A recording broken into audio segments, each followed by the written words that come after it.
Hello, everybody. It's Wednesday. It's 8 o'clock.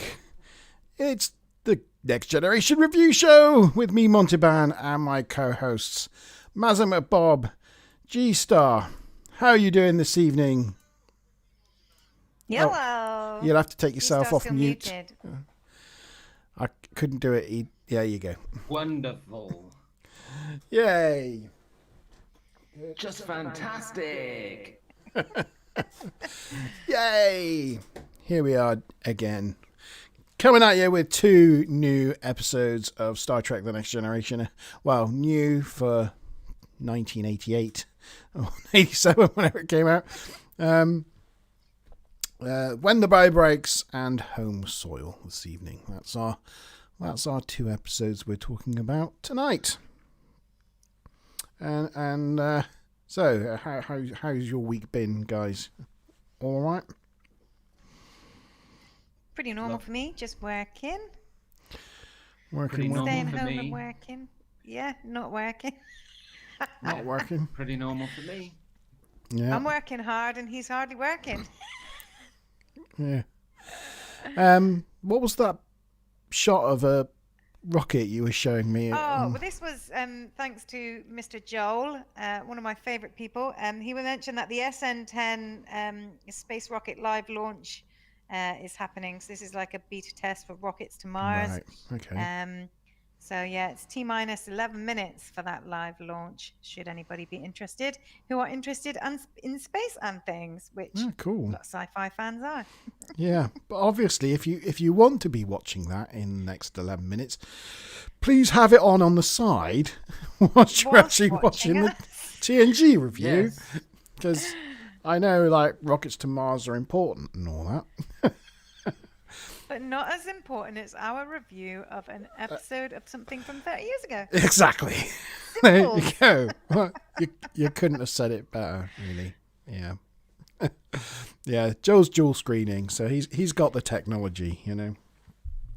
Good one, Joel. Yeah. Evening, guys. Evening to Lindy Hop, Joel, Stu Plum. Evening, everyone. Yes. Evening Treksters. Evening Treksters. This evening we'll be going the normal route of taking you blow by blow through the episodes, pointing out the things we thought we were poignant, funny, or bloopers, and asking you some trivia questions along the way. Yes, and according to last week, now we're scoring people's answers, and apparently whoever wins at the end of season, I have to send a hand-knitted goods to. So yeah, thanks for volunteering me on that. That's okay. Do you know, in that episode last week, that all just started coming out of my mouth as I had no idea going into that episode that I was actually going to start scoring the questions, but it all just came out. And it became a thing. So there you go. Well, it's good to. Joel's in. He likes my knitted goods. He has bought some already, actually. Here's your chance to get a Star Trek one and only one. We need to find a sort of TNG version of Baby Yoda, like something that's really cute from the TNG series. Yeah. I mean, I could easily make a Tribble because it's essentially just a pom-pom. Yeah. Yeah, Tribble.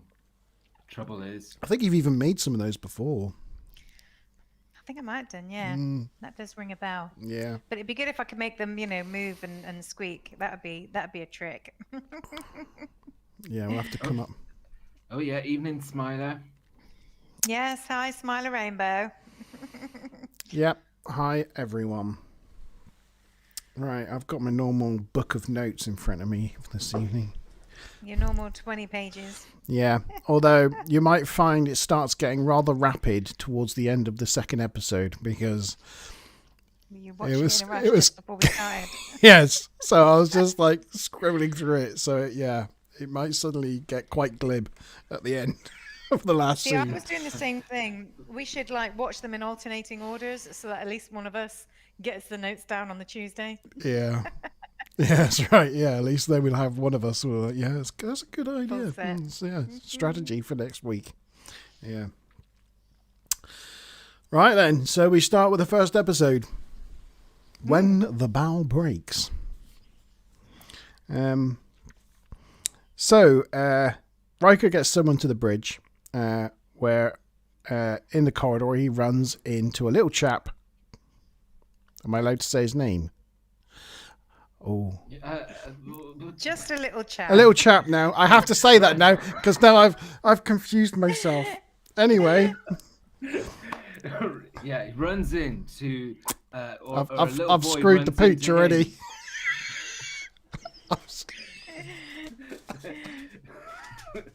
So basically. Oh, I've messed it up.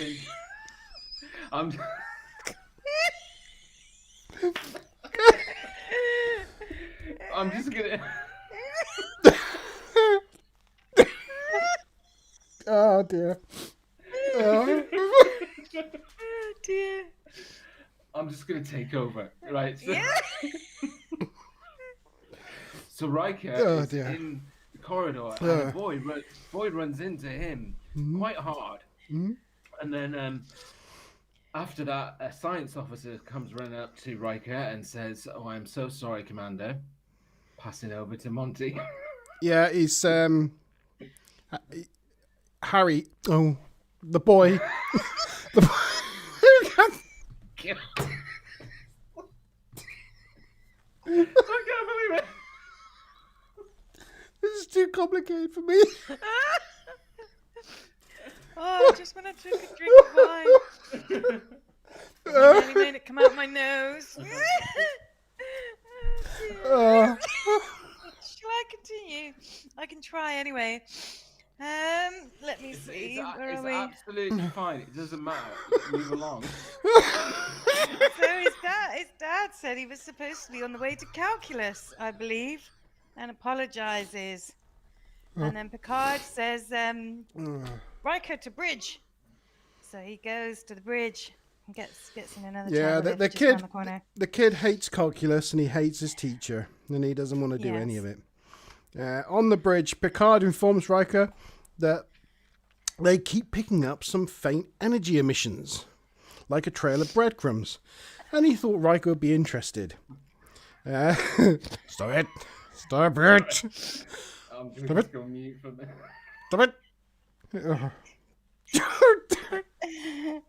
Geordie reports that they are in the Epsilon Minor system, and Riker does look excited. He tells the crew about the legend of Aldea. It's like Atlantis with advanced technology and stuff like that. But the planet's cloaked, or supposedly cloaked, a bit like Atlantis. Nobody's ever found it. Did you notice when he's saying about Aldea, though? Mm-hmm. Like, every time he says Aldea and the Aldeans, his mouth's moving at a slightly different time to the words. Oh, well, did they change the name of it? Yeah, and they were originally going to call the planet something else. So I there's did notice a I couple don't of know. those. Yeah, there's quite a few times where Riker, his mouth is not in sync, but then there's once or twice where Picard says it, and his is. So I don't know if they reshot those shots with Picard. I'm not sure, but certainly Riker's mouth is out of sync a lot of the time with the word Aldea. Just saying. Yeah. I'm not going to look at the chat because it's just going to make me laugh. They're saying we've had too much blood wine. we haven't even started yet. And they're already celebrating at the points that they've got because they know the answer to the first question. Yeah. Right. Get a grip, wasn't Mark. The first question, actually. Get a grip. It's fine. I've revamped. Oh, Okay. yeah. Oh, he's Don't- changed the question. Don't celebrate You yet, celebrated guys. too early. Yeah, you're celebrating too early. Right. So whilst the scanners aren't showing up anything, Troy detects thousands of mines nearby. And then the planet decloaks in front of them. And Riker thinks it has to be Aldea. Roll credits. Roll intro. It's Roll Aldea. Aldea. Every time I hear Aldea, I just think of that song. Aldea, Aldea. It's weird. But Get it. the question is, are they there by chance, or was it intent? Data reports that the shield around the planet is electromagnetic. They hail the planet and they meet Rochella. Picard says and he actually says this: "We come in peace." I just thought that was like a cliche thing that people say in sci-fi shows, but Picard says they come in peace. And they say, "We know you do." And they said, "Yeah, we know that." And Picard wants to know why they have revealed themselves now. Rochella is eager to discuss that with them and other interests. They appear instantly on the bridge, triggering the intruder alarm, and they bring Picard some nice flowers in a horn, which is nice. A cornucopia. Yeah. Couple of things. I don't know if you noticed, like where Picard and Riker were originally standing and where those people beam in. There's like little white floor markers all over the floor about where the actors are supposed to stand. It's quite often. It's quite often those that you see them.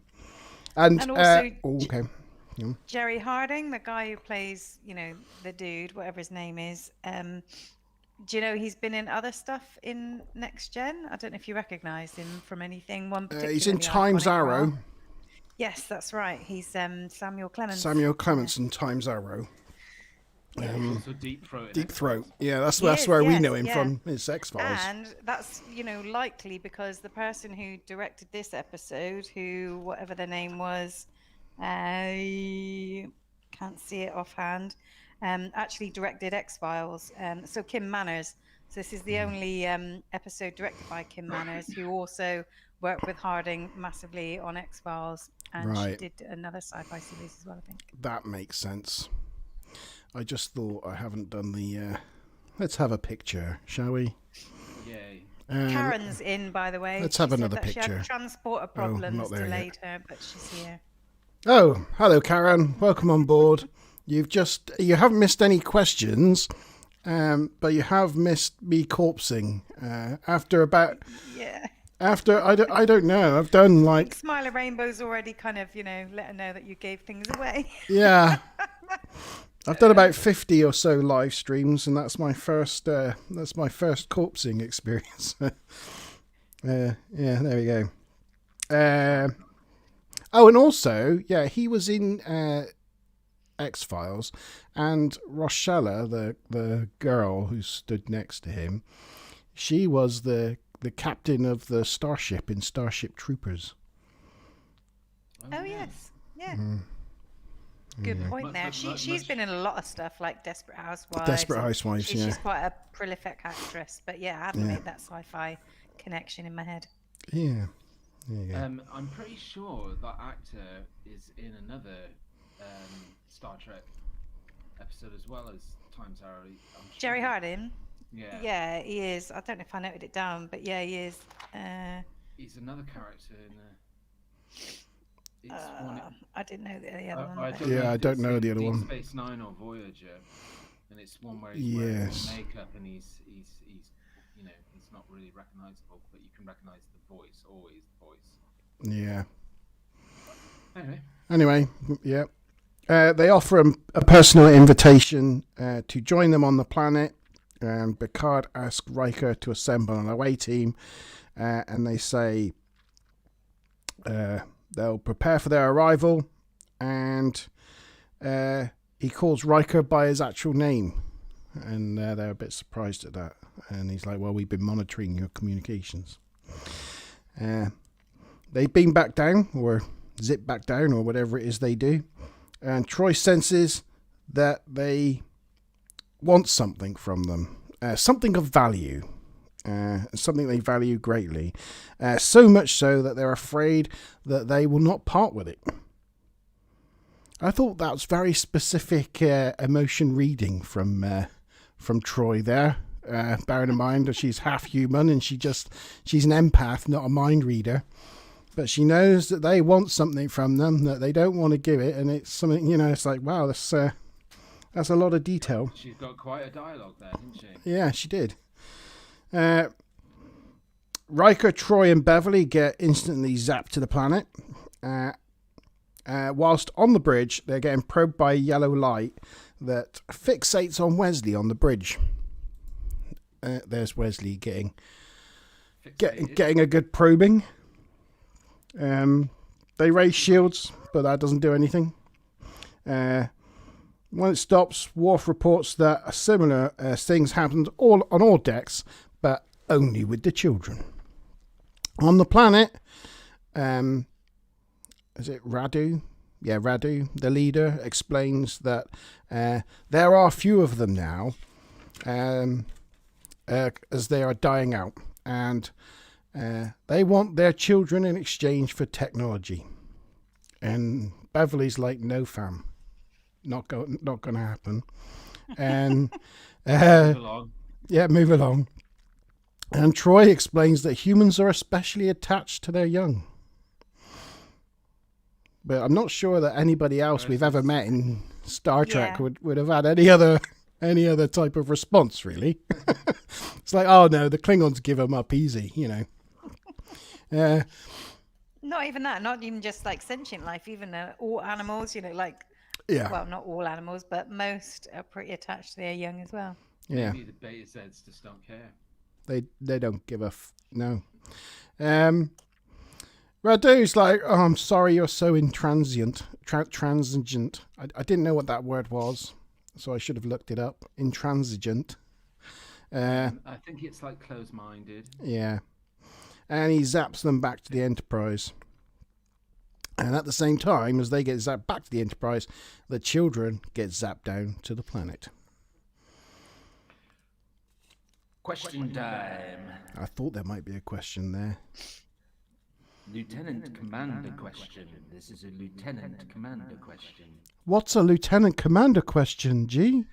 Well, that's a question that's worth 25 TNG points.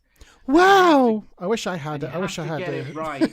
You have to get it right to move on to the next question, which will be a Commander question, so you get a promotion. But you also get the 25 TNG points, which you need to get the promotion. I completely understand what you're talking about. So the Lieutenant Commander questions are much easier than the Commander questions. And then there's a Captain question at the end of the episode, which is the hardest question. And my hosts or co-hosts can join in on that question as well. Cool. Yeah. Right. So, Lieutenant Commander question. First one. How many children are taken by the Aldeans? Is it A, 5, B, 6, or C, 7? How many children are taken by the Aldeans? A, 5, B, 6, or C, 7? Lieutenant Commander questions come with multiple choice answers. Commander questions don't. Oh. Wow, that was a lot of information there to unpack. Everybody's got it though. Have you got all that, Smiler? Smiler Rainbow is translating. Yeah. Smiler was like, she's like, thanks, guys. Thanks. I'll just type all this out. It's no problem. Just leave it to me. I'll sort it. She managed to type it all out in about 20 characters, actually. So that's impressive. LT Cumder Q 25 TNG points. I mean, all right. Go for the question then. Oh, you've said the question. Yeah, how many children? Sorry, no, I got it. How many children were zapped down to the planet? Got it. Yes. I'm with it. How many children are taken by the Aldeans? A5, B6, C7. I think I know the answer to that one. I do. Hey, Kazdi Kondo's on. Hey. And has answered already. Oh. We'll see whether or not you're right. He was straight in there. There was no stopping him. Right, so the children were zapped down to the planet. On the view screen, Radu assures Picard that no harm will come to them. But Picard says there's harm's already come to them because you've taken them away from their parents and their homes. But Radu doesn't want to know anything about it. He still just wants to talk about compensation. Picard says that you claim to be civilized people, but you have committed actions that are utterly barbaric. Yeah. He gets quite gets feisty about it, doesn't he? He does. Up He to does. barbarity. Yeah. Radu says he'll call back when he's calmed down. He's like, "I'll see you later." On the planet, the children are worried, but Wes is there to calm them down. And did you know? Oh no, I didn't. I don't know which ones these are. It's only a process of elimination in which you can work them out. But of those people that Wes is calming down, did you know that in real life 2 of them were his siblings? No, I did not know that. And I'm not sure that is true, is it? I don't know. According to what I read, Mason is played by Jeremy Wheaton and Tara is played by Amy Wheaton. But they're not the more featured children. They're kind of the extras that nobody really talks to. Yeah, I see. Yes. Oh, so there's more. Oh, okay. Right. Just thought I would, point that one out. Good pointing. I did point. Radu informs them that custodian said he would that Wesley would be their leader, and Wesley wants to know what the custodian is, and he says they'll provide. He provides everything that they need, and they say, "Well, we want to go home. Can he provide that?" He's like, no. And then Alexandra walks forward and shakes Roshella's hand. And Alexandra's really like the little cute one. It's pretty cute. Yeah. I'm not sure you could knit us Alexandra, though. No, but she is always clutching a little toy Tribble. It is a toy Tribble, isn't it? Yeah. It's leaning towards the Tribble. Yeah. On the Enterprise, the bridge crew meet with the parents, and they're not pleased. There they are, having a conference with all the parents. It's probably because they haven't gone through a pandemic where they've been locked down with their children for 6 months straight. If that was the case, they probably would be feeling some relief right now. Okay, I'm gonna jump in at this point and give out the answer to the first Lieutenant Commander question for this episode. Go for it. We've had 2 guesses. Kazdi Konda guessed 7 and Stu Plum guessed 6. And the correct answer, winning 25 TNG points, is Gary's B, pause. 6. Oh, and Karen's guessed 6. Yep, everyone that said 6. Except Kazdi Konda said 7. And what's the answer then? Sorry, Gary? 6. B. Don't believe it is. It's 7. Worf makes a blooper of saying that there's 6 more children, but when they beam down, you only see 5. And yeah, that's because that was a goof. So basically, when they get down to the planet, you only see 6 kids, and there's a whole conversation where there's only 6 of them, but Harry's missing. And then in the next scene, Harry suddenly appears again. So I don't know why Harry was missing from that scene where they were all sort of clustered together, but they were missing Harry, who was one of the main kids. So including Harry, it was actually 7. So that was a goof that I couldn't say until you'd answer the question. Because I thought the goof was that it would be 7, but it was actually 6, because when you then go to the shot where they're on the planet, there's 6 of them. No, other way around. Okay. So actually, Kazdi got it, and Karen and Stu Plum did not. In a shocking twist. You can still progress to the next questions, though, everyone. How many children played those 7 children? 8. 8. Yes. So Alexandra was a twin. They often do that with young children in TV. They have the youngsters played by twins because they can only act for a few hours per day. So it means that they can swap them in and out and have them sleeping and napping in between times. Well done, Mazza McBob. And well done, Kazdi. So yes, as you can see there, Picard's meeting the parents, and he promises them that they will not leave until they get the children back. And Harry's dad's especially worried, the guy wearing blue there, because the last time he saw his son, he yelled at him in the corridor. So he's kind of beside himself on that. On the planet, Rosella and Alexandra are playing hide and seek when the kids then meet their new units. They don't call them families, they call them units. The aforementioned boy gets placed with some artists. So Harry's suddenly back again.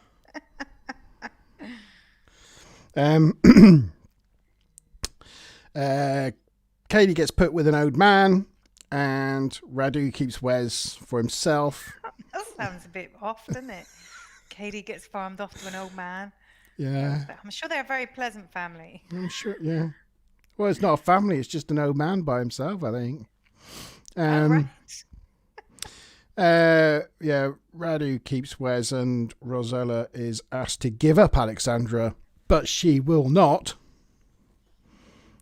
which is quite ironic, really. I know. As like she's just stolen. So attached to her within a few minutes, Yes. and yet she can't understand why this child's own parents would be so attached to her. No. That's so weird Crazy. and slightly annoying. Crazy humans. Bad writing. On the Enterprise, Riker reports that Data has found random fluctuations in the shields. Maybe there's some holes there that can be probed. Riker is surprised. Give a good probe in, doesn't he? He loves it. Riker is surprised that after all this time, they haven't perfected their shields, and there's still holes and fluctuations and things going on, as it's been around for hundreds of thousands of years. Data is also working on code that will get them through the shield. If they can hit the right code, they might be able to crack it. The Riker and LaForge are working on getting through the hole in the shields. Picard is worried that if negotiations fail, they will lock themselves back behind the shields forever. Act 3. Question time. Commander question. 50 points. This is the commander question, which I had to adapt and change. It's worth 50 TNG points. Who's put with the artist? I know the answer. No, it's not. That was the question. So, of all the children that are beamed down by the Aldeans, there's Wesley, there's Harry, but what's the name of the other boy? There's Wesley, there's Harry, but what's the name of the other boy? Maz said it earlier on, that's why I'm getting the question out now. Did. Before anybody else says it again. But the question is, of the children that were beamed or taken by the Aldeans down to the planet, there was Wesley, there was Harry, but what's the name of the other boy? Is it Tom or Dick? No.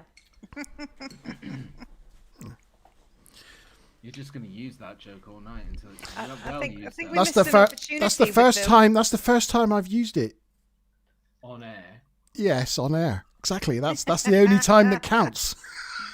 But I think we missed an opportunity with the fact that Wheaton's siblings were in it, where Smiley Rainbow could have said Wheaton's, like multiple.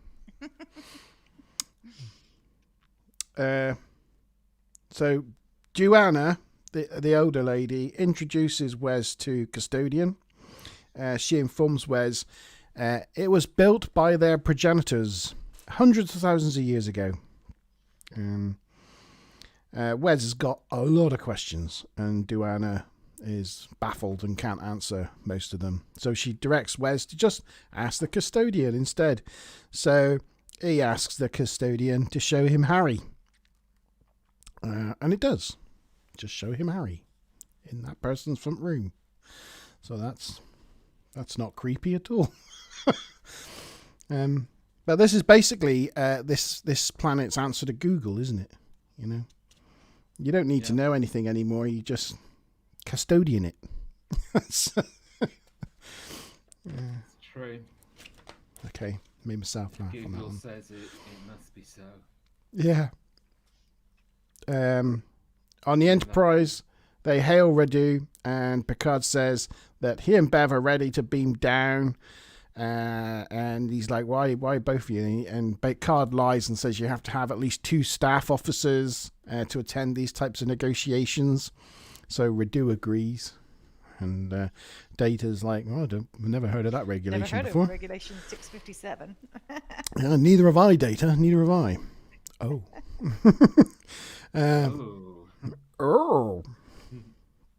Picard wants to see the children, but Radu won't allow it. Rochella says they are being treated very well. And Radu says why fight so hard? He's like, why fight so hard? You can always have more. We can't.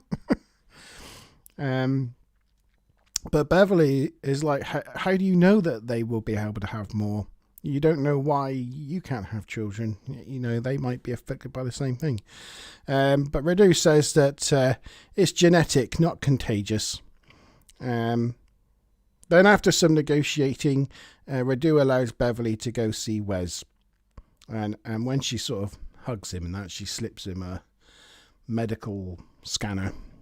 And as Wes is talking, he sneakily scans Duana from around her back. I wouldn't say it was too sneakily, it's badly directed. Stands next to her going... He does it like here, next to her eye, and if she didn't see it, she would have had to have cataracts or be blind or something. She was like 130 years old, so I don't know how old she was. It could have been. It could be. An old society run by centuries-old computers. How many times have we seen that in Star Trek? Yeah. Once or twice. A couple of episodes ago, actually. Yeah. With the binars. Yeah, it's one of those things, isn't it, that does come up a lot. No answers yet. I think with my adapted question, I've stumped everyone. Yeah. Has anybody? Did they? How many children? Did 50 PNG points. Where's the question? Have all the children been down? It didn't come up in the. I'm not sure whether it came up in the episode or not. Whether all of them were named, but yeah. Wesley, Harry, and one other boy. Oh, right, okay. What was his name? That's how I knew it before you said it. Yeah. Bob. Yeah, Montalban doesn't know. I don't know. Stuplum doesn't know. Should have been a captain level question. Yeah. Anyway, That's a toughie. No. Come on, where's Kaz? There was a continuity error actually. I forgot to mention it, but you know when they were talking about Regulation 657 or whatever, originally when Picard was talking to the guy, he was stood next to Data or in between sort of Data and the other position. And then he walks away. I think he goes towards his chair to sit down or something. And then in the last bit, they show a shot of Data reacting, and Picard's arm and everything is still next to Data. So it's like he walked away, but he's still stood there. But it was just a minor continuity thing. I'll say at the end of the episode when I score it. I don't think we've got any more answers for you there, G. I don't think anybody knows. No, I wasn't talking about the answer. I wasn't going to wait to the end of the episode. There was something I had to say about some of the camera work and lighting and stuff in this episode. But so anyway, to answer the question then, well, Maz, you know the answer. So so that was one of Wheaton's siblings, apparently. It was Mason was the name. Yep, that's correct. He actually says it to Custodian when he's he says, Custodian, show me Mason. Because I know he said, show me Harry, and then he said... It gets cut off. Right. The woman goes, that's enough now. That's enough right. now, Wes. And so it's Mason is the answer, but nobody got it. So yeah, I should have had that as my captain question, but my captain question is very hard. Is it? All right. Very hard. We'll be getting to that in a mo. So Picard and Beverly get zapped back to the Enterprise, And the Enterprise is blasted 3 days away in a demonstration of their awesome powers. And Radu comes on the view screen and warns them if they don't give in, he could push them so far away that by the time they get back, they'll be grandparents. Dun dun dun dun. Meanwhile, on Aldea, all the children are showing signs of being homesick, but they're getting on with learning their tools and trade. Kazdi Kondo earlier was saying, like, the children got there and they were all like, oh, what parents? We live here now, and seem to be getting on really well. Yeah, they do to begin with. And they didn't really care. And then they do start getting homesick at some point. Yeah, they do start. The Enterprise arrives back after 3 days, and Picard wants Data to beat that shield. And Beverly reports that her scans show that they are dying from chromosomal damage. Harry made a dolphin, eh? Oh, is there a picture of that? Is there a picture of that? What, chromosomal damage? Yeah. Oh no, that's there may be a couple pictures behind, don't know, or is that not? No, I think that's a little bit later on. You know, they had a little bit where the little girl, I'm allowed to say her name, I think, Katie. She was playing a musical instrument. I think that was before Crusher mentioned about chromosomal damage. When she was playing that instrument, you know, she did a bit of there was a blast of noise, and she was like, "Ooh, it did exactly what I wanted." And I'm thinking, how would that random blast of noise have actually been something you'd structured in your brain? But anyway, and then she plays like a little ditty, and the guy says, "Play something happier." I don't know if you recognize the little ditty that she played, but it was actually the Traveler's theme from Where No One Has Gone Before. Yeah. You know, the music that they play whenever the Traveler went into his trance, sort of thing. Yeah. So, just letting you know that they reused that melody in this episode. Cool. It's something they had licensed to. Part of a score that they'd previously written. Yeah. Kasdi says Mason. He was just getting to it. He didn't. It wasn't Perry Mason. It wasn't Perry Mason, no, Stephen, no. Yeah. And Joel's claiming that he watched this episode before Christmas, so it was too long ago. Well, you should rewatch them every week. Well, now that you know that we score the questions. Yeah, this is like book club, but with Star Trek: The Next Generation. At the moment, after 2 questions, in the lead is Kasdi with 25 TNG points. Yeah. Well done, Kasdi. Harry's made a dolphin, and they don't seem to know what a dolphin is, and they're like, "Oh yeah, we've heard that we used to have fish on this planet a long time ago." Wouldn't they even find that worrying? Like that's worrying. Yeah, that's worrying. That's we're stuck on a dying planet here. It's not good. Even Alexandra now wants to go home. She stopped having fun with her shapes. Yeah. Wes tells his unit that he doesn't want to be here, and he secretly goes off to see Custodian, and there he is with Custodian. Custodian shows him where the Custodian sort of hails a little bit. There's a later episode. Picard's obsessed with this civilization that died out, and they're in this room where it beams them into different locations. It's the one where they end up on a Romulan bridge. What's that species called? I can't remember again. Can't remember. Yeah. Never mind. I'll tell you what it reminds me of, and this is going to be pretty obscure, and probably nobody else is going to know what I'm talking about. But it reminds me, on the wall there, where you see the Custodian panel on the wall, it reminds me of the computer in the ship in Blake 7. They had a computer on their bridge, which was like a brown hexagon on the wall. I've forgotten what the computer was called. I think it was just called computer, actually. But it looked a bit like that. Ish. The Encyclopedia of Kasdi might tell us, or maybe the wrench. Yeah.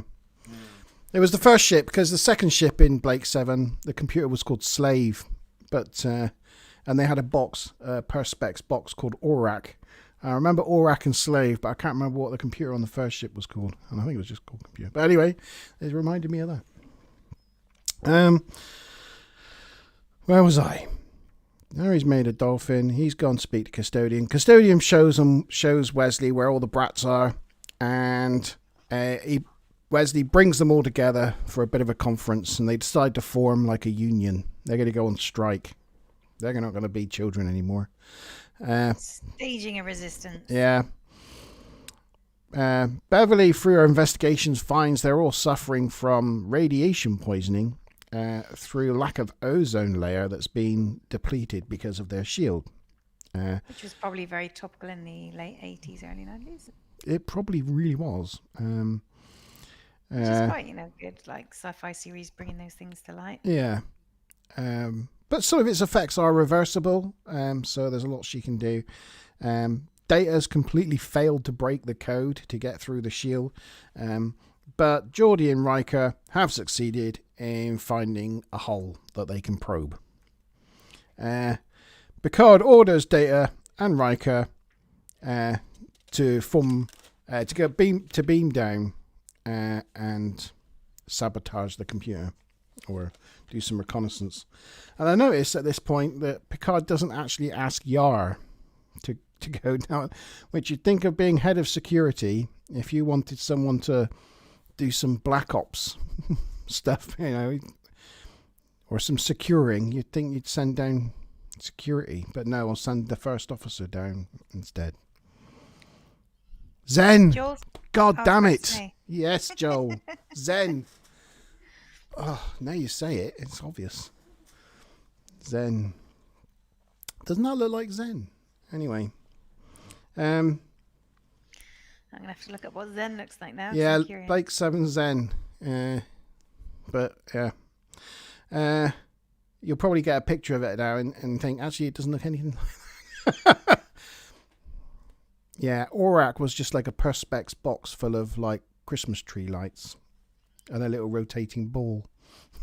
Oh, yeah, it was sort of hexagonal in nature with sort of lines and lights going across it. Yeah. Yeah.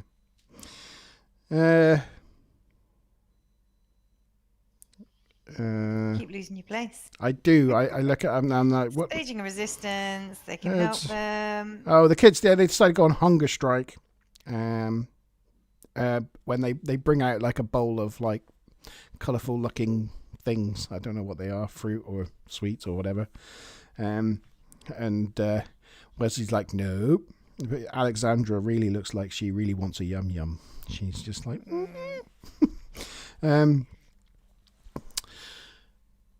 Riker and Data beam down, and they find Custodian and they sabotage it. Picard and Bev beam down to help Radu with the kids because he asks for their help with their strike, and he says ironically he needs their help because he's not any good with children. It's like, yeah. Picard visits the kids, and Harry asks him to apologize. Picard visits the kids, and Harry asks him to apologize to his dad for him because he made him angry, and he's been worrying about it. Bless him. And Alexandra wants cuddles. Like, she wants cuddles from everyone, and at that point, Smiler's like, she's such a floozy. she's like the human version of Ellie. Yeah. Yeah, that's G-Star's little girly dog, by the way. Yeah. Loves to lick everybody's face. She just, bit of a flirt. Picard takes the children back to Radu, and he's like, Radu's like, what's the meaning of this? And Riker over the comms informs Picard that they have full control. Oh no, they're in position. They're in position, and he's like, what? Beverly outlines their predicament of what they're in, and that the tech is causing all the problems. That by the very nature of that your protection is actually killing you. But Radu doesn't believe them. But Rochella is swayed. She's come around. because she doesn't want the same fate to be inflicted on the children. Riker then reports that they've disabled the computer and the shields, and Enterprise beams all the kids home. Yay! Harry lets his Harry lets his unit keep the dolphin, because they say, you take your dolphin. He's like, no, you have it, because you don't have any sea life. Why did they never start running out of food? I know. Because the custodian makes their food. I suppose. Radu's like, you've destroyed us, but Picard says, no, we're helping you. And then he goes on to show them their power source. I don't know, there may be some pictures. I've missed the pictures. Sorry, there's probably loads here. Oh, that's them sabotaging the... oh, no. That's a model of the power. Yeah, I was going to say that was one of the things, actually, is the power source. It looks pretty cool, I think. Like, when you see a lot of their special effects scenes or whatever, they look quite fake. But I think the power source scene, it looks pretty epic. But yeah, they made it up out of like some airplane models and some car models with like a central perspex tube down the middle. But the way that it was lit and stuff, it looked pretty impressive, to be fair. Yeah. So they show them the power source, but it's a lot bigger than that. It's like a massive deep room, as these things generally are. And now Radu now believes. He's like, oh my, what we've been doing. Harry tells his dad that he wants to be an artist. And his dad's like, sure, Harry, you can be whatever you want to be, but you're still taking calculus. And at that point, you see the shadow of a boom mic on the door. Oh, do you? I didn't notice that. On the bridge, Picard says the legend will die, but the people will live. Wesley brings Alexandra onto the bridge for one last cuddle with Picard, and she sticks the tribble to his back as he walks back to his chair. That's going to be the tribble. And that was the end of the episode. So the actress did... Sorry, one of... Oh, yeah, sorry. Go on. No, go on. No, you asked your question. Question time. This is the captain question. So unfortunately, Karen was saying earlier about can't you give multiple choices? Obviously, Lieutenant Commander questions will always have multiple choice. Commander question wasn't meant to be so hard, but I had to adapt because somebody gave it away at the beginning of the episode. Usually the commander questions won't be so hard, but the captain questions are hard and there's no multiple choice. Sorry, Karen. So for the captain question, and Monty and Maz can participate in this as well. The person who gets the 100 TNG points for this one, that's the prize. The person that gets that will be the person who first puts it in the comments. My co-hosts can't say it out. They have to put it in the comments as well. So it's finger on the buzzers. What? The first person in with the right answer wins the 100 TNG points. So here's the question, and I'm going to take you back to the beginning of the episode, even before the opening titles. Mark was talking us through the story about how Riker got called to the bridge. So when Riker enters the bridge, Captain Picard tells Riker that the Enterprise has picked up what type of energy readings? When Riker enters the bridge, Captain Picard tells Riker the Enterprise has picked up what type of energy readings? Get that one. I could guess, I suppose.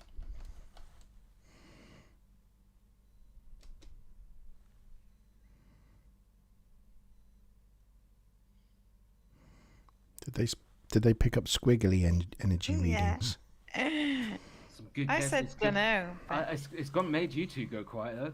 So some good answers coming through. Life form, got theta, got people who aren't answering instantly are clearly going and checking. Yeah. Muon. Funny. Muon. That's a good guess. I like. Did I say in my notes? Can I cheat? Can I cheat it? No. I don't think I put it anywhere. Who's guessed radiation? So I think that's everybody guessed in. Anyway, Maz, before I give out the answer, keep everybody hanging a little bit longer. What are you going to say? Well, I was going to say that, one of the points of this episode, which I quite like as an idea, was to emphasize the whole thing about that fact that families live on the Enterprise, unlike the previous sort of series of, original series. This is a family ship, and they kind of, they've kind of glossed over that a little bit in the first sort of half of this of this first series. So that was one of the points, was to emphasize that, which I think was quite good. And the other thing I was going to say was that apparently one of the twins that played Alexandra has said in interviews that the sticking of the tribble to his back was an ad lib, and then when everybody was laughing, it was genuine. But I mean, you look at it, it looks it's stuck on. With the way that the camera pans around and stuff. There's no way that was a random ad lib. No. Perhaps it was ad libbed once, and then they decided to replicate it. But I'm not sure I believe that claim. Yeah, I think you're right. And yeah. So I'll give out the answer, shall I, to the captain question? Yeah. Go on then. Okay. So no one, unfortunately, has got the 100 TNG points. The answer was quite simply faint. Oh, that I did say that. It was energy reading. That's literally what it says in my notes. Faint energy readings. That's. I didn't hear you say it. Maybe in your notes, but I didn't hear you say it. So out of a possible 170 points for each person, one person scored 25 points. I do think maybe we need to make the questions slightly easier. That's what that's telling me. Again, they would have been easier because everybody got the. We know. That's right. Blame it all on me. Blame it all on the Monty Van. That's why I take the time to let you know what the question is before the show. It's all my fault, isn't it? Yeah. But actually, let's for now, because we want them easier. Even if you say it, I'm just going to keep to that question, and then that'll make it easier, won't it? Yeah. Do you know what the Enterprise maybe D? With the commander ones, depending on how hard it is, you can decide whether to multi-choice it or not. If no one knows, perhaps we'll see. We'll play it by ear.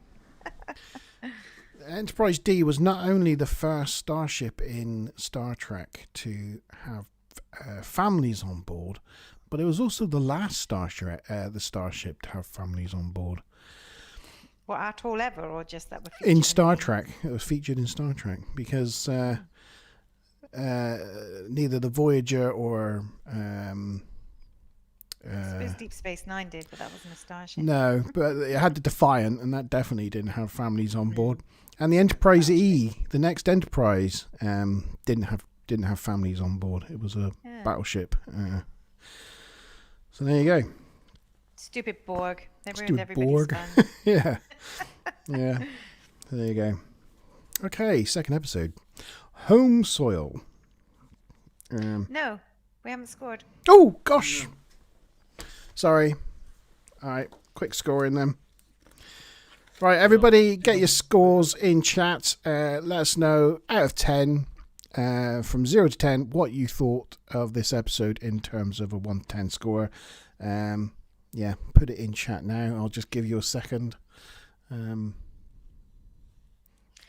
Joel's saying the questions are way difficult for anybody that hasn't watched it in the last 3 days. Yeah, true. It's Good true. point. Yeah. Kazdi Kondo saying he watched the wrong episode in preparation. That happens. See, but you're our resident super geek, so and that just levels the playing field. If we go back about 2 episodes, 2 reviews ago, everybody was getting the right answers to the questions.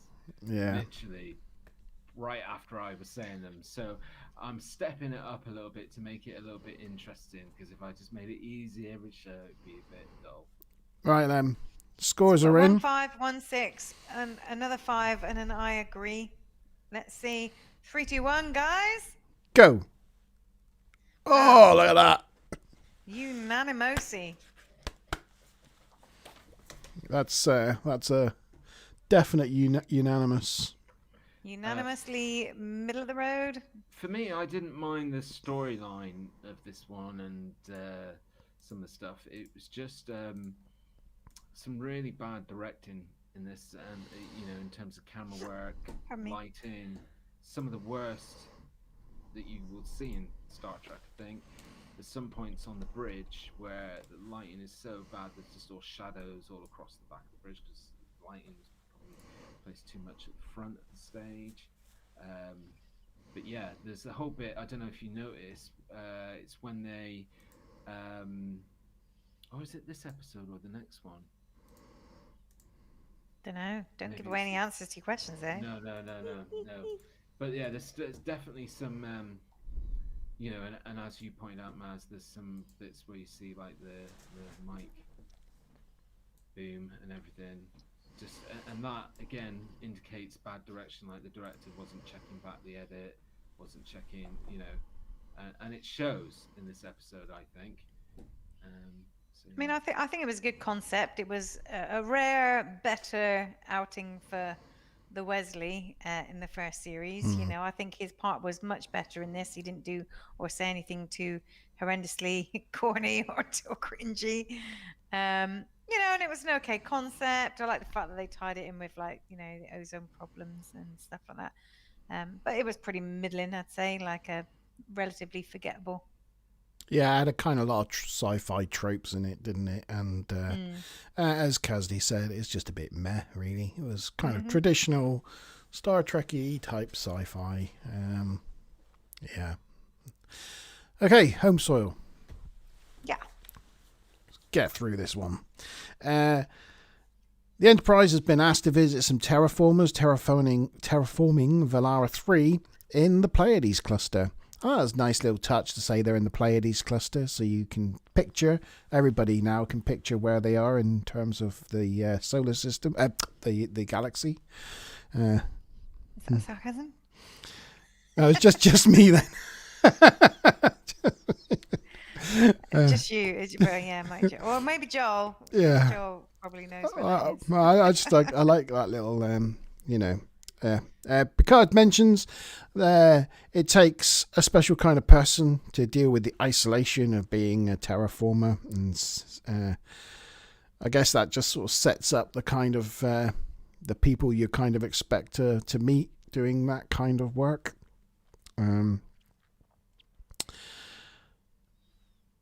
They hailed them, but they get no response, and they try again. Just nobody's answering. And just as it looks like nobody's going to respond, a Bond villain pops up on the screen. See you later, Kazdi. Bye, Kazdi. Oh, cheers, Kaz. Thanks You for won the tuning first in. episode. Is he off? Is he? Yeah, he's got to go. Okay. He's got work. All right. Thanks for joining us. Yeah. Bond villain pops up. He says, to excuse them, they were not expecting visitors, as they weren't ready to receive a call. Troy advises that their arrival has alarmed them, and Picard offers things like holodecks and a chance to use some recreational facilities and change of scenery. But Director Mandel, the Bond villain, says they are far too busy to do that sort of thing. He's British as well, so he's got to be the villain. He is, yes. Now, I put Bond villain in there just because when he popped up on the screen, I thought he looked like a Bond villain. But then I did look at it later, and he is. Yeah, he does play. Yeah. Yeah. Do you want another interesting little fact? Oh, go on then. Yeah, always with the interesting facts. He's also in X-Files. Oh, is he? Ah.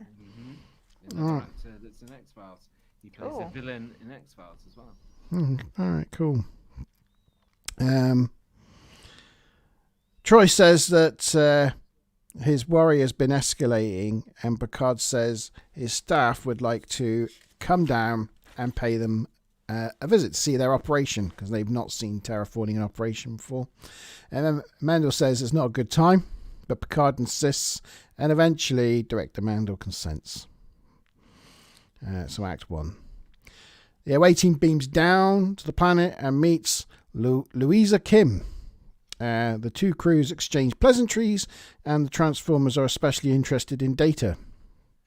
They want to know if he's one of the kind, where he was built, and Data's like, oh, that's all protracted conversation. Troy reports that Louisa is open as she appears, and she begins to show them around.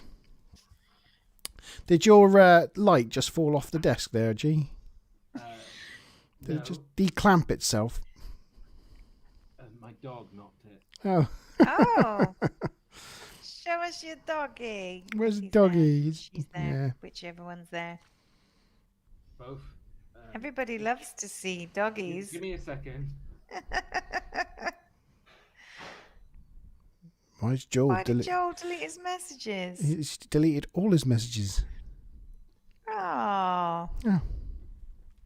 Maybe that was accidental. Oh, yeah. But he was agreeing. He was saying something about Mars and the Pleiades system. Oh, right. I didn't see that now. Oh, No. oh, Joe. What's Joel, happened? What are you doing?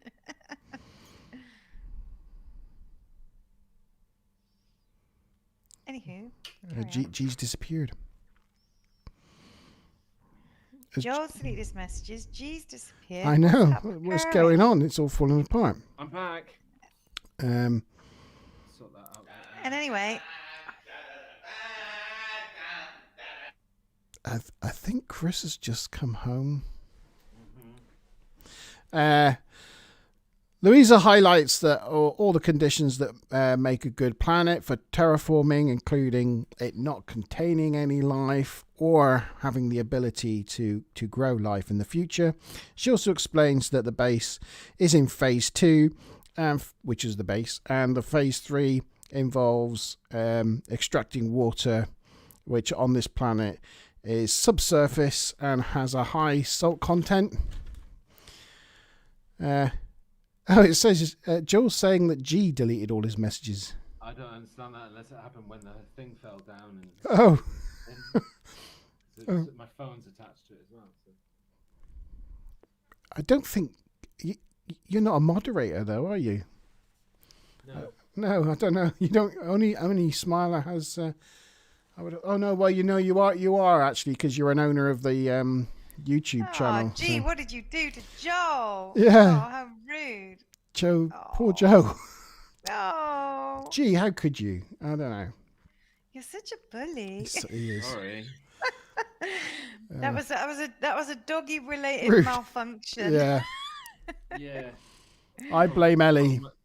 Pulled my cable in from underneath the desk, so everything went. Bless. Yeah. Well, Joel, repost what you were saying about Mars and such, because Monty Band's interested. Oh, that's the terraforming base. I think Really? Huh? Did that appear in the episode? Yeah, a couple of times when they went down to the planet. Yeah. And you watched it on what? Netflix. Oh, because I didn't see that. And one of the pieces of trivia I had was that they bothered to create a matte painting of the outside of the terraforming station, but it was never used. And it didn't appear on my Netflix episode that I watched. Weird. Yeah, no, that's definitely it. I don't know if maybe I was watching a non-HD or I don't know. Maybe. Anywho. Question I've got the 4K version. Yeah, I don't. Question time. Okay, so this is the Lieutenant Commander question for this episode. So there's going to be multiple choice. So as Mark was explaining, the crew of the Enterprise bring down to the station. And which phase of terraforming is the station in? Which phase of the terraforming process is the station in? A, phase 1, B, phase 2, or C, phase 3? So that's A, phase 1, B, phase 2, or C, phase 3. Personally, I have no idea, but you got 1 in 3 chance. Yeah. Exactly. Joel says that the Pleiades the Pleiades will soon be very close to Mars in the night sky. For all you budding astronomers out there, you can see it for yourself. You can see it from the naked eye. It's like a little cluster, a little cloud of stars. I think it's also known as the Seven Sisters, if you're looking at it not through a telescope, because the main stars in it, you can see 7 of them. Karen wants to know who Joel can blame when he claims he's got lots of TNG points and all his messages have been deleted. Yeah.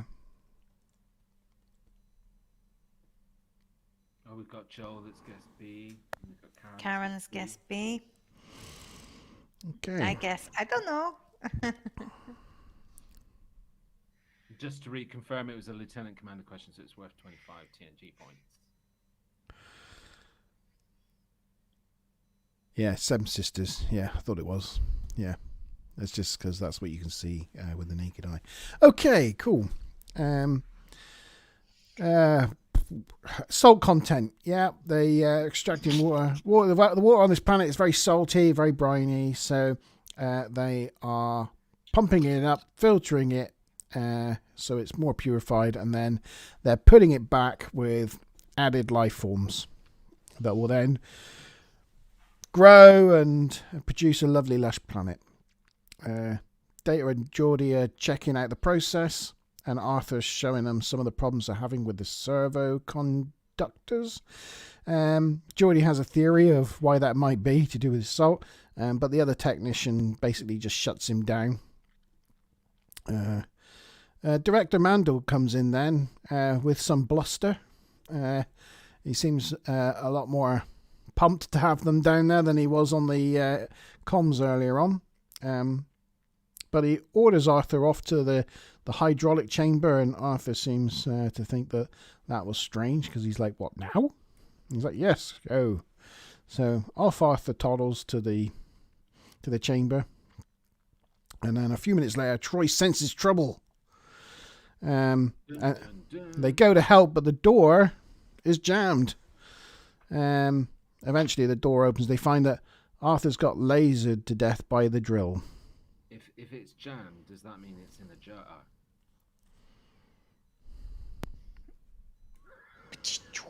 Oh no, that wasn't even a very good drum roll. No, I'm gonna have to get professional streamers have these like little desks with buttons, and they have like sound effects programmed to it. Yes, so you can have like didum, or you could have like a piped applause, or so you can trigger these things. I might need to get one of those. I'll have like a phaser beam sound or a. I can almost hear Smiley Rainbow looking for it on Amazon as you talk. Yeah, that's right. Oh dear. Last time we were like, oh, wouldn't it be good if we had some paddles that we could like hold up their score? Right. And the next thing we knew, it was like, oh, they arrived. Now we can do what we want. Yeah. And then G was like, where's mine? And then it came in the post the next day. She makes these things instantly happen. We've got such a good wrench. She's magic. She's a magic rainbow. Oh yeah, he gets stuck in there, lasered death by drill.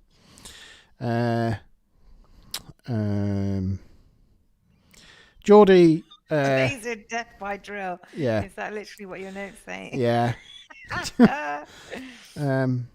While you're just trying to find your next note, I'll give out the answer to the lieutenant commander question. We've got a B and a B and a C. Okay, go on. Okay. I think C.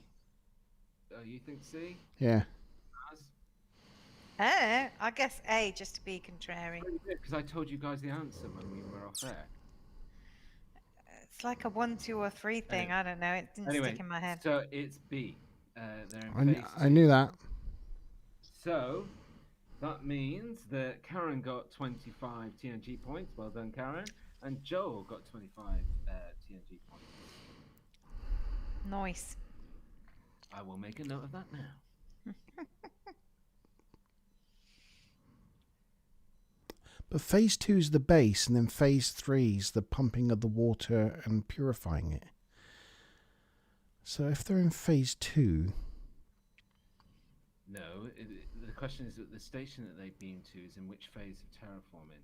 Yeah. One of the engineers says it to the guys that are showing. Oh, is it? Okay. We're in phase 2. Phase 2. Okay. Yep. Fair enough. Sorry for questioning you. Sorry. I did that last time, to be fair. Yeah. Sorry. The difference was you was right. So that's okay. I was wrong. So it's not. Well, technically, I had a think blooper on my side. There was a mixture of right and wrong because the next scene shows 6 of them on the planet. That's the blooper.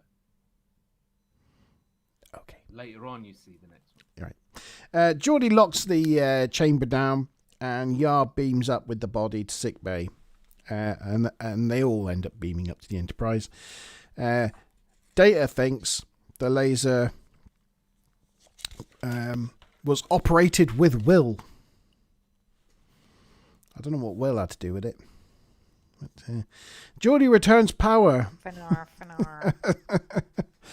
to the chamber and the laser, whilst Data is in there testing it out, and it tries to shoot Data.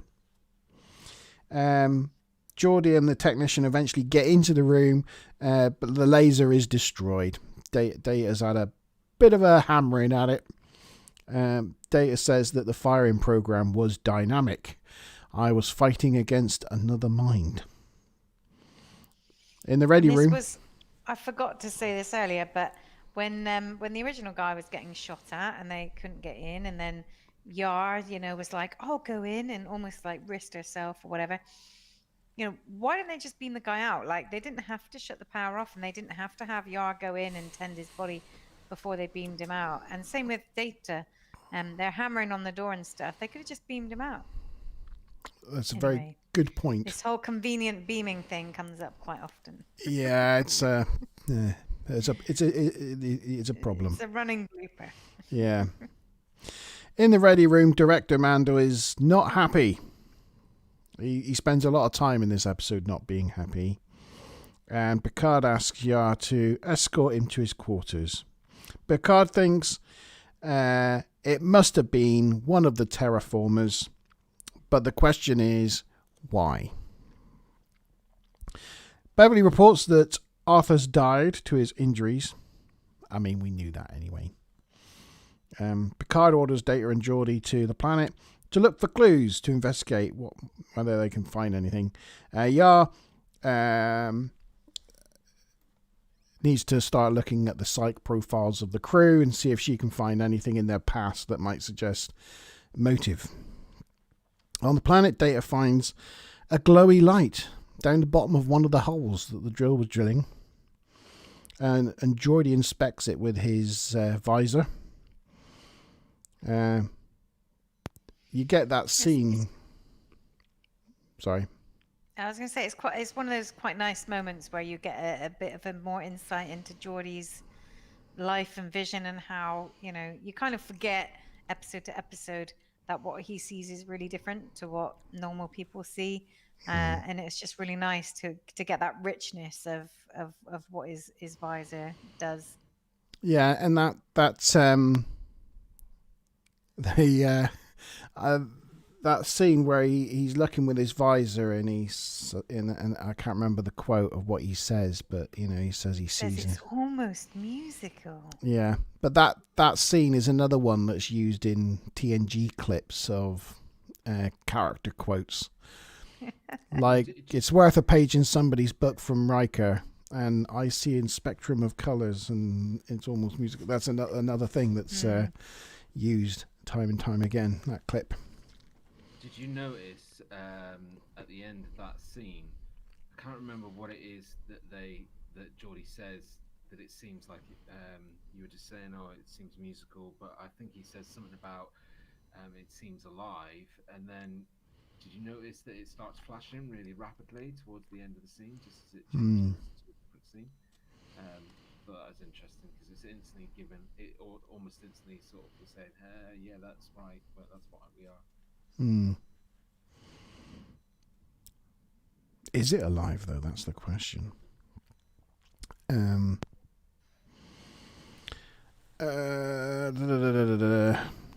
Data thinks that this light that they found could be the reason for the murder and a cover-up. The object is beamed aboard the Enterprise into a glass jar. and the computer confirms that it's not organic. And when they zoom in on the screen, it starts to hum quite loudly. But so that it seems to be reacting to their presence. So as they unzoom and they sort of back away from it, I just saw that. As they back away from it, so the thing stops humming. The computer can't make any sense of the patterns, but Beverly asks the computer to theorize, given all the data, what does it think? And the computer comes back with its life, which I thought was a hell of a piece of reasoning for a computer. Smiler Rainbow's already found a website that's full of Star Trek sound effects for. I thought there might be a question as well at this point, but yeah, I saw Smiling Rainbows. Yeah, website with Star Trek sound effects. That's pretty cool. Yeah, funnily enough, I got a Q flash sound effect. You know, when he makes things happen and you get that like sort of flash sound effect. I got that from that media college website. For my latest, for my latest my latest unboxing video, I make some tools appear in my hand. I gain the power of the Q and go whoosh, makes tools appear in my hand. I was very proud of that. Nice. That'll be uploaded tomorrow on the Montalban channel. Sorry, carry on, Maz. No, I was just also saying that Karen Inda said, the guys on the planet that were, being put under fire and stuff, she bets they were terrified. Terrified. Very good. Terraformers, terrified. Terrible. What do you mean it's really good? It's almost like one of Stuplam's. Yeah. But I think G has a question anyway, which he hasn't asked yet. Couple of like minor things. They go magnification of 5, magnification of 10, and then they go back to normal, but it only actually goes back to 5. Minor miscontinuity error. And the other thing is, like, they seem so confused or perplexed, or like, how could there be a non-carbon based life form? But actually, they came across this in like Next Generation and in original series 100 years ago. I would imagine between that point and the next 100 years, they must have encountered multiple other silicon-based life forms. So it seems a bit odd that the computer and the people would have never heard of a silicon-based life form. There's the Horta, that's like a rock monster. Yes, that's from Devil's Due, isn't it? Yeah, there's the salt monster that's kind of made out of salt. There's the crystalline entity that they came across a couple of episodes ago. Yeah. It's the one that takes, Yeah. Oh, hello. Get out of your cave. There's the one that takes Yar. That's not happened yet. They're not time travelers. That happened in the past. Yeah. Right. How can they be so shocked to find this a life form? Oh my gosh, it's not organic. When there's loads of non-organic life forms in Star Trek. Exactly. All a bit implausible. Yeah. Question. So, Dr. Crusher states that they need to use the basic essential scientific method to be able to determine whether this entity is alive or not. So Dr. Crusher states they need to use the basic essential scientific method. Is it A, analyze, record, and attempt to prove it? Or is it B, analyze, observe, and hypothesize? Or is it C, observe, theorize, and attempt to prove it? Good luck, Smiler, for relaying that in chat. Don't worry, you don't have to. Just say what G-Star said. So I'll say the question one more time because I don't expect Smiler to type all that out. Dr. Crusher states they need to use the basic essential scientific method.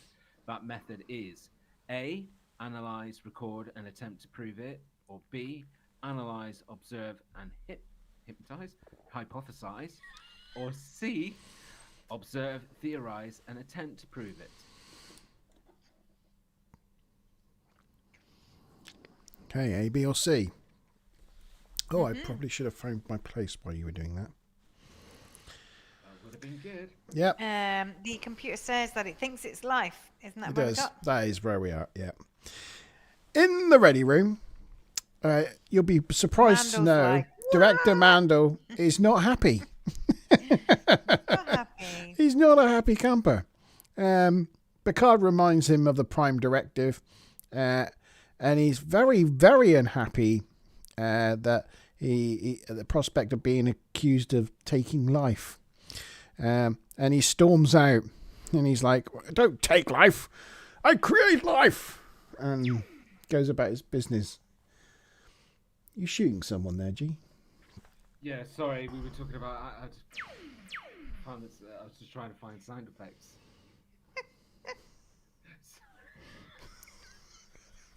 It's like a boy with a toy. Yeah. Troy backs that up though and says that she thinks he's telling the truth, and he is surprised by all this. Yard doesn't find anything in the files, so well done, Yar. You've done nothing again. Poor Yar. I know. We knew her so But well. also, like, they were talking about to have like the laser on a dynamic firing pattern that would require somebody with really advanced level programming skills, which just kind of shows how dated it is now, I guess, because even now, like 20-30 years after this episode, it wouldn't require advanced programming skills for a dynamic firing system. Well done, Smiler, for getting all that written out in the chat. You've done a stellar job there. There's a picture of Data dodging the laser before he destroyed it. And there's, I've been forgetting to move these things on. Flashy little silicon. There's Geordie looking down the hole at the flashy little silicon thing. There he is. I see Lots of pictures. colours and things. And that's them inspecting it in its glass jar in sickbay. Then there's the scene where Riker talks to Lisa, I think her name is, or something, about... Well, it's funny you should say that. About because, the life form, and offers to show it to her. There's a whole scene in these quarters. And it's like... Well, that's about the most pointless scene I've ever come across in Star Trek. Yeah, and Troy pimps him out and basically says, "Oh, you'll have a better chance to, talk to her." And then he goes and talks to her, and there's kind of this overlying flirtation, even though she's clearly grief-stricken. Yeah. And then he calls her Lisa when she's actually called Louisa. Yeah, I wrote Lisa, but then I thought, yeah, because that's what he says. That's not what she was called, though, is it? No. So, yeah. But also it's just pointless. In fact, that character in this whole episode's pretty pointless. She doesn't really do anything. She's not there for any reason. Just to prove that the whole team weren't evil, I guess. Yeah, I guess. There was some, goodness behind that terraforming. Yeah. I think Joel may have left us by the looks of things. Perhaps. He's a busy chap. Yeah. Beverly summons Picard to sickbay. The micro-brain thing has stopped its humming. It then starts to hum even louder and splits into two, as we can see in the picture there. Data says that because it reproduced, it must be alive. But then, of course, you do get crystals replicate and you do get fire replicates, and it's not always necessarily a thing. But Beverly tries to raise a force field. You can see the blue force field there around it, but it's to no avail. And then out of nowhere, the computer announces that it's patching through a translation request. And as the computer starts translating what sounds like nonsense to begin with, they decide to get the hell out of there. And Picard then contacts Riker on the bridge and tells him, "It's life, Jim." Oh no, he doesn't. I had that same thought. He doesn't say it's life, Jim, but It sounds like that's not what as we know it. Yeah. Yeah, it's life number one. And it's trying to communicate with us. So I'll put out for a bit here. I'll go through the answer to the commander question. Yeah. So the correct answer was C, which I believe is the answer that Karen gave. Well done, Karen. It was observe, theorize, and attempt to prove it. So well done, Karen. Good try, though, Stu. But don't worry, the captain question, which is coming up at the end of this one, is worth 100 TNG points and is fairly easy. So you might still stand a chance. So stay tuned. Yeah. At the moment, we've got Karen with 75 TNG points in the lead. I'll tell you the weird thing as well. Streamlabs is telling me we've been live for 7 minutes and 19 seconds. Which is strange. Feed has not stopped on my phone. No. It's just very odd. So I was just going to look, how long have we been going? It says 7 minutes, 7.5 minutes. Spooky stuff going on tonight. Yeah, there's some spooky things.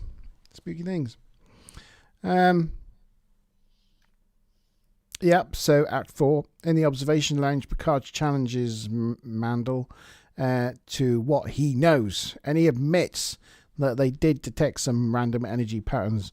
And they did see some patterns in the sand. And then Benson also admits that as they started doing things, the patterns in the sand started becoming less random and more precise and forming things like geometric shapes. But because they'd been informed by the Federation of Starfleet's finest scientists that there was absolutely nothing on that planet, they just thought it was some sort of geological anomaly. And to be fair, if you look at the Giant's Causeway and stuff, Yeah. where you get these hexagons form in, the rock structures and things, that sort of thing isn't unheard of. So, I'm inclined to give them an element of benefit of the doubt there. Yeah. On the bridge, Data, Geordi and Worf are analysing the microbrain when Worf asks, yes, but is it alive? And the computer reports back positively. Reports back the probability positive. And he's like, I wasn't talking to you. It was a nice little scene with him, Data, like with Worf, Data, and Geordi. They were all like, look at this, blah, blah, blah. Oh, it takes in light and creates energy. And the other one's like, oh, it takes in energy, creates light. They're having this little back and forth with the computer. And then Worf was like, I'm not talking to you. It just kind of, it just made it quite funny. But it was a nice little interaction between all three of them, I thought. But it makes me think, when does the computer know when to chip in? That's true, yeah. I don't know. The being has now broken through the seal and it's causing havoc on the Enterprise with systems, with people being stuck in lifts and things. And on the bridge, it tells the crew that they are ugly bags of mostly water. And Picard's like, what? And Data says, actually, that's an accurate description of human beings being 90% water surrounded in a flexible container. Which is wrong, wrong. Yes, yeah. Since when were humans 90% water? This would be a good question. Anybody know what the right percentage is? But I'm just asking you guys. Gonna go with 70. Well, it depends whether you're looking at a woman or a man, because it's slightly different, isn't it? I don't know. I just 80? saw the goof, looked it up roughly, and I thought it was like 75% women, 70% men, or something. Well, the goof said it's actually 55 to 60%. I looked it up on Google, and it said about 60%. Yeah. Which is quite way off. Data's 90%. Karen reckons 71. Well, Karen's probably right over Google, so... She got the last question right, so I'm inclined to believe her. She Also, has 75 TNG points. Also, the people getting locked in terrible lifts and restrooms, that was the first reference to a toilet so far in Next Gen. Wow. Just saying. That's cool. Not that interesting a trivia fact, but there you go. Now there's apparently one on the bridge. Oh, really? Mm-hmm. Did not know that. There's this thing though, do you think that they would really need to go to the toilet? Because all their food is replicated. And so therefore, isn't it just... Can't they just out again? Can't they just transport the wee out of their exactly. bladder? Transport that wee. Yeah. Just transport that pee-poo. Fancy being the wee and poo transporter chief. That'd be like... Transport the wee. Transport the wee. Wow, you're in Starfleet? What do you do? Decks, that would be like the worst job. Yeah. It's a form of corporal punishment. We're going to make you the wee and poo-poo transporter. Yeah, but as you look at the bridge at the back left, there's the door that goes to the observation lounge, and there's a door opposite to the front, and that's where the restrooms are. The bridge restrooms. So there you go. Well, clearly you did. I didn't. It must have been in this episode when the away team went to beam down to the station on the planet. What I was talking about earlier on, where they all get up and they walk towards the center of the two bridge consoles, as if they're walking towards the main view screen. So they're all going on the away mission. They're all going apparently towards the turbo lift to go to the transport room, but they all walk towards the screen, front screen. It's very odd. Even the Riker's waistline is like blacks out the picture. Very bizarre. Did you notice that? No. Oh, go back and watch the beginning of the episode when they go down to the planet. Very bizarre choice of camera direction. Okay. Right. Number 1 transporter and number 2 transporter. That's genius, Stuplum. That's the best one of the night from you, that is. Ah, nice. Yeah. Because they are numbered. The transporters. So. Turbo lift 1, turbo lift 2. Yeah. Oh no, that's turbo lift. Sorry. Yeah, but no, the transporters are. Transport rooms have still got numbers. Transport room 6 was apparently, I think, O'Brien's favourite. When he says goodbye to the Enterprise, Picard sees him off in that transporter room. He said, "I'll take you to transport room 6 because I know it's your favourite, Chief." Nice. Yeah. There we go. Yeah, I don't know where I am. And they lock people in turbo lift. And 90% water. Life forms the life declare forms still war.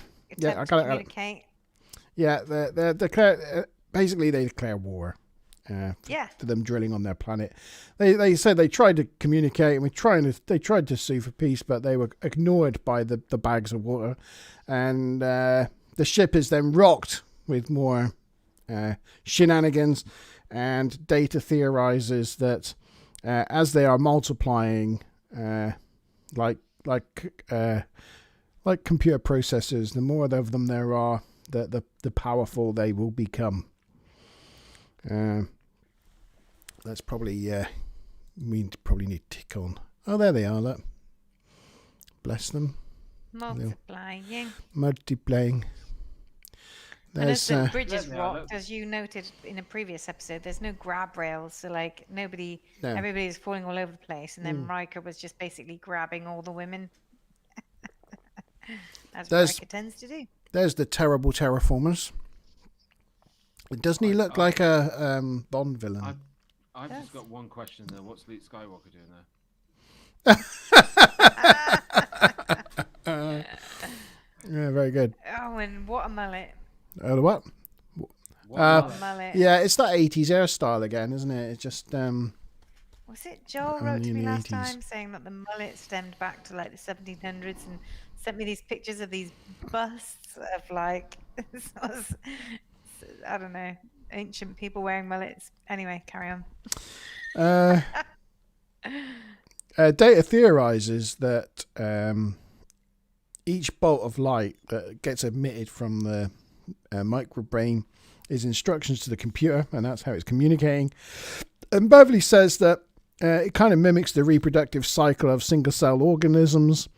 And after a period of activity or reproduction, they go into a dormant phase.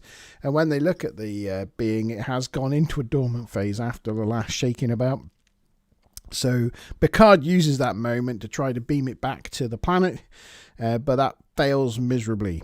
Picard then tells Data to empty the air out of the medical lab, but the computer won't comply because the microbrains got hold of that.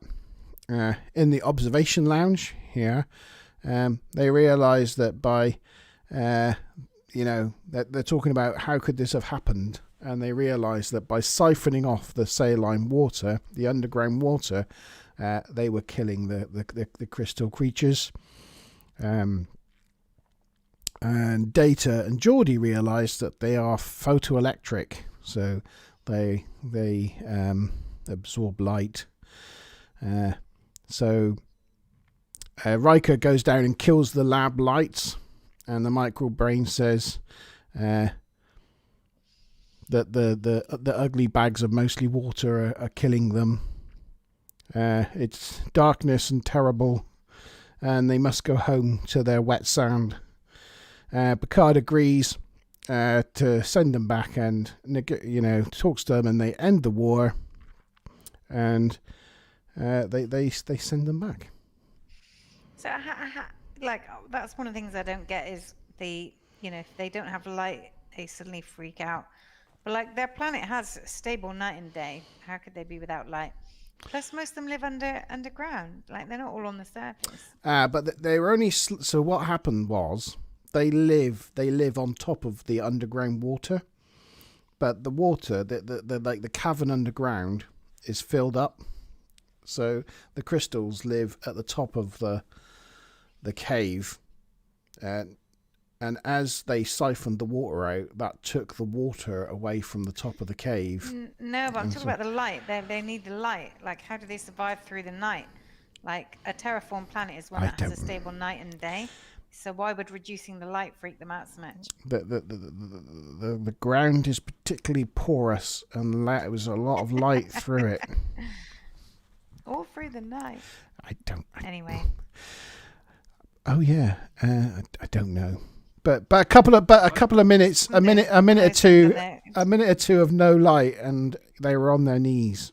Yeah, doesn't make that much sense. Well, why are they so advanced and so evolved that they say to the humans, you need to come back in 3 centuries' time when you're probably a little bit more evolved, and yet they can't grasp simple language and how to talk?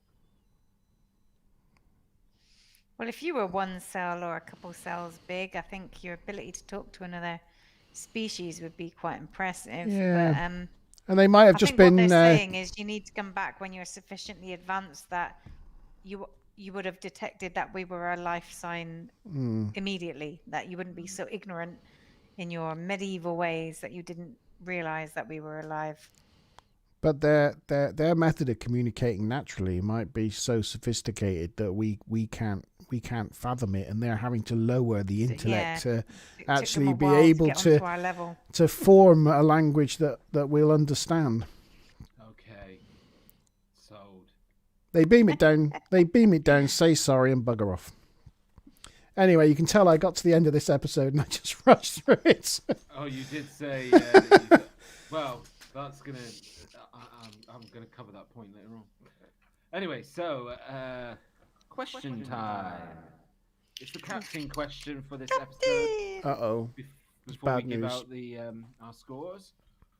So, again, a reminder: this is worth 100 TNG points. It's the fastest on the finger to get the answer into comments. Oh. I don't know. It could be classified as a difficult one, but here we go. The engineer who was killed in the lab was called Malison, but what was his first name? The engineer who was killed in the lab by the laser gun, I know, was called Malison, but what was his first name? I do not know. Tell me when I can press enter. It depends if you want to let anybody else win or not. Hmm? You can press enter whenever you want, but it depends if you want to let anyone else win. Karen's given Bob. Well, this is the one we're allowed to enter. This is the one I can... I know, you can enter, you can win. That's fine. Press it. I've pressed enter. Oh, dear. What? Ooh.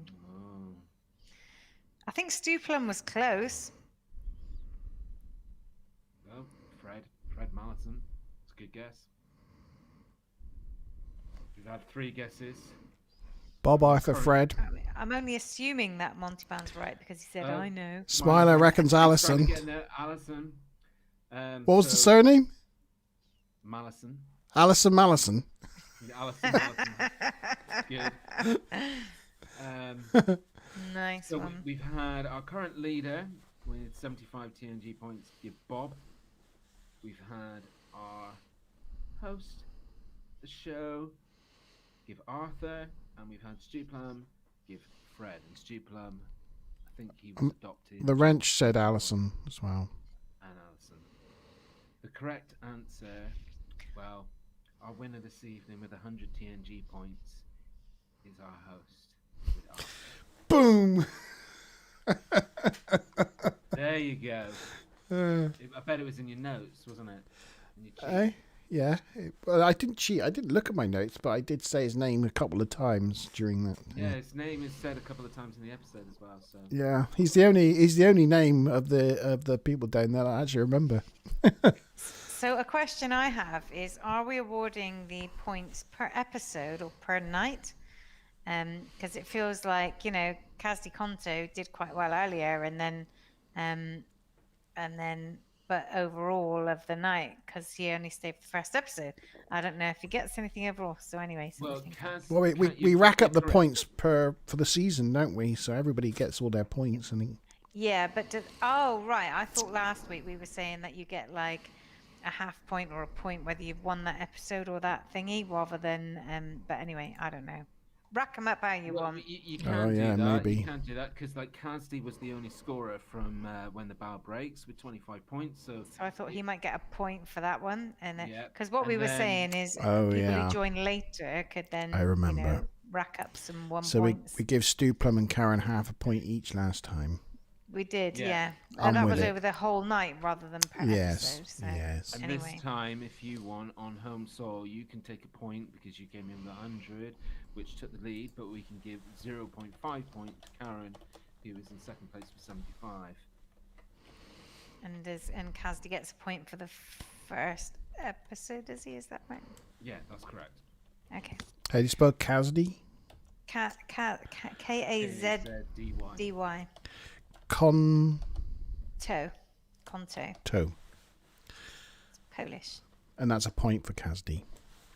For the first, And a point for you for this episode. I know. 0.5 for Karen. I need to do better so that then I can knit myself something, or actually just not bother.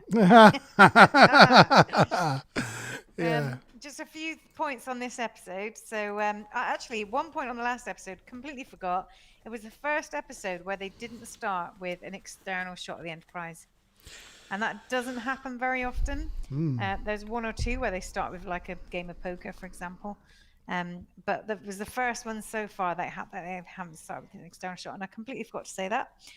In this one, there were quite a lot of rewrites.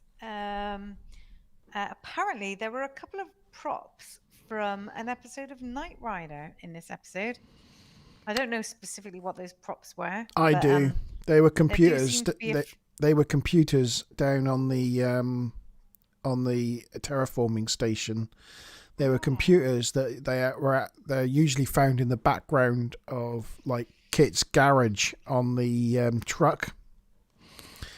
They're very 80s looking, lit up blippy computers. I think they got half a cast from that as well.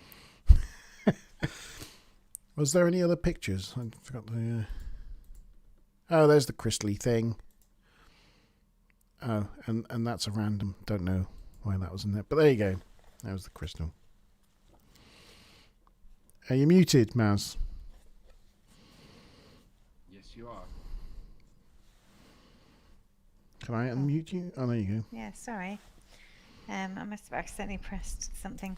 But yeah, the only other point was about the map painting the station and how they never saw the external of it. But you proved me wrong with your picture and your experience. But they did. there you go. I think, though, that it may have been not in the original, but in the HD revamped version. Yeah. Just before we... And there are quite a lot of changes. You know, I've watched some of the YouTube videos of the side-by-side comparisons of the original. You already know what Mark's scoring, so we just saw No, it. this is just left over from the last episode. This isn't mine So either. before we score, would you mind just bringing up that table? I just want to see my previous scores. Are you trying to compare? Oh, you want to actually see it? You see it. Yeah, please. See it then. And what's everybody else's score, by the way? Yeah, put your scores in comments, guys. The scores for Home Soil. Get them in now while you can. Stu Plum, Karen, Smiler, what do you reckon? Let's have the scores on the doors.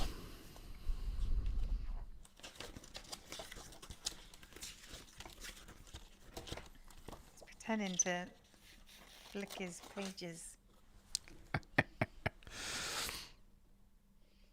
Are we ready? Ready? Stu Plum gives 4. Karen gives 5. 1, 2, 3. Wow, 0. A 0? Crazy. What? That's bonkers. Like, how could this be worse than, like... That's from a guy that likes Discovery. Angel 1. And... Well, there's a reason why I wanted to look at my thing, because... And Code of Honor. I mean, really? Yeah, and I'll explain why. Because I've given other episodes 1, so I figure this... So a bit of a confession to make. So this episode, I have never, ever watched it to the end. Even when I was watching it today and yesterday, I haven't watched it to the end because it bores me to tears. That I've never actually watched it to the end. So if it's that bad that I've never finished watching the episode, confession, then it's got to have a 0 because the other episodes that I scored 1, I have watched to the end.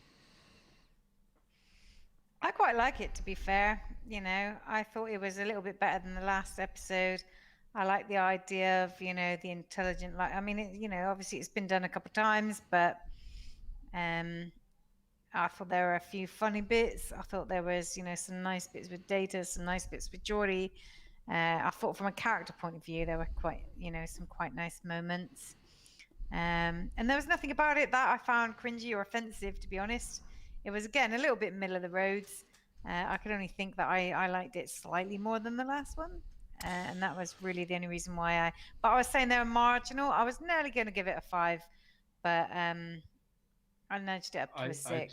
I do agree. There are some nice bits in it, like when Data's in that room and he dodges the laser and stuff, and he goes all like, "You kind of, yeah, Data, you're the best." But if the storyline can't hold me to watch it to the end, you know, there's got to be something maybe wrong in the storyline on that one. I admit, you know, in all of the Star Trek episodes ever, there's not a single episode that I've never watched to the end. No. That's my only one. So if it's going to be my only one that I've never ever watched to the end out of the whole 7 seasons, then, you know. Fair enough. But what about it? Like, literally turned you off worse than total, like, cringe-worthy lines from Wesley Crusher or really awful sexistness that we've seen in other ones? What about it was that horrific to you? I don't know. I don't know what it is. It's just, it's never been intentional. It's just that I kind of get bored and just, I'm not interested in what you're the story you're trying to tell.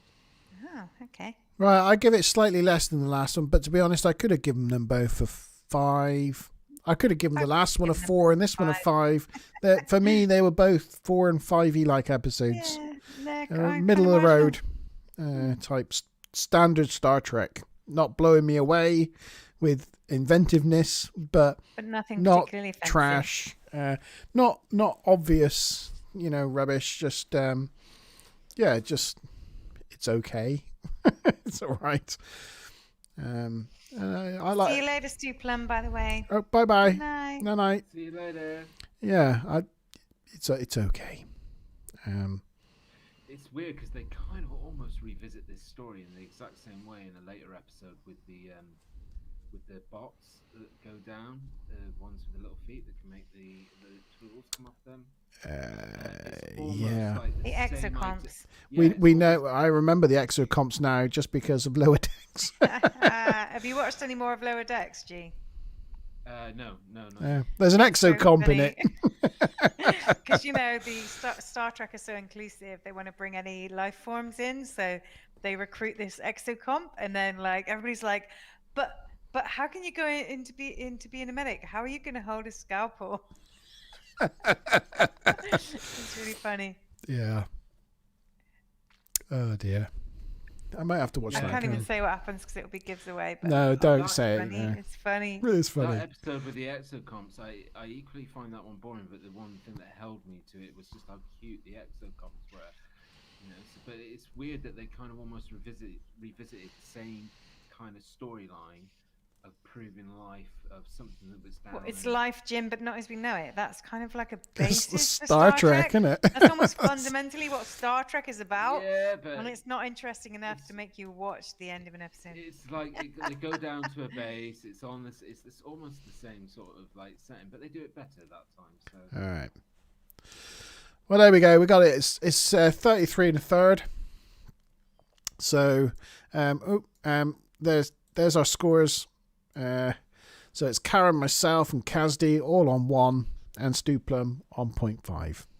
That's the how the season's looking so far, and neither of these two episodes really set either the bottom end or the top end of the charts alight. This one's slightly down because of someone's terrible scoring, but they're kind of middle of the road episodes. Hey, so it's 0 to 10. You got to use this. You got to use it. Use it or lose it. Yeah. I forgot even the 0 was there until earlier, but yes, there we go. I had thought about an episode I might want to give a 1. I hadn't really thought about giving it a 0, to be honest. That hadn't occurred to me. I think because they don't give 0s in Strictly, so that hadn't occurred to me. Well, we've got it. We've got it there to use if we feel we need to. And today, it was just that time for G-Star. Next up, next week, we've got Coming of Age and Heart of Glory. Heart of Glory must be a Klingon episode, surely, with a name like that, I would have thought. Can't remember what either of those episodes were. But I look forward to finding out, reminding myself what those episodes are over the next week. Heart of Glory's surely got to be a Klingon. Yeah, must be. Coming of Age, I just feel might be a Wesley one. I don't know. Just the name of it just seems sounds like it could be Wesley-ish, doesn't isn't it? there one where he grows ahead of time? Oh no, that's Q. Q turns him into. Yeah, that already happened. Yeah, we done that. Yeah. And that's it. So thank you for coming along this evening for our TNG review. And thank you, G-Star and Mazam Bob. Our pleasures. Let me just, before G moans that I've got other things for the end. There we go. Big screen. Big finish. Sorry about all the giggles at the beginning of the episode. Never apologise for the laughs. No. Meltdown. That was funny. That was funny. It smashed all my makeup. I'm gonna have to. I'll have to at the end of series 1. I'll have to pull like a best best bits video of season 1 that'd be together, great. and have a best of season 1 episode. And I think that'll probably make the cut of one of the highlights of this season. Yeah, that and last week with G-Star getting you with the wait a minute. That was Minuet. hilarious. Yeah. Do you know Chris has adopted that now when we're gaming on Fortnite? Does he? And he'll say, wait a minute. Yeah. So funny. Which Yeah. I still blame Stuplum. Yeah. It was great fun. Yeah, I have to say, it's the first time that's happened to me on YouTube. So, yeah, I was saying to myself in my head, hold yourself together, Monty. But it was no good. It was no good. The thing was, like, at least if one of 3 of us were still able, but we weren't. We all just collapsed. I think maybe next time I'm just not going to tell you any of the questions. No, because I went into it and I knew it's one of the first things I said. And I saw it and I thought, oh, I'm not allowed to say that name. And then I thought, oh, no, I'm just not allowed to say, draw any reference to. I can say the name. But then I got all confused in my head whilst I was reading it and it all just went wrong. I think it's because you told a joke off air that you thought was so funny it stuck in your head. Because just to let everybody know, off air, when we were going through the questions, and I was like, the answer is, and then Monty and Maz were saying Tom, Dick, as in Tom, Dick, and Harry, and thinking it was very funny, and I think that stuck in your head a little bit. Oh yeah, maybe so. So yes. Anyway, join us again next week for Coming of Age and Heart of Glory. This is me, Monteman, saying good night. Good night, G. Good night, Maz and McBob. Ta-ra. See you again. See you next time. Cheers.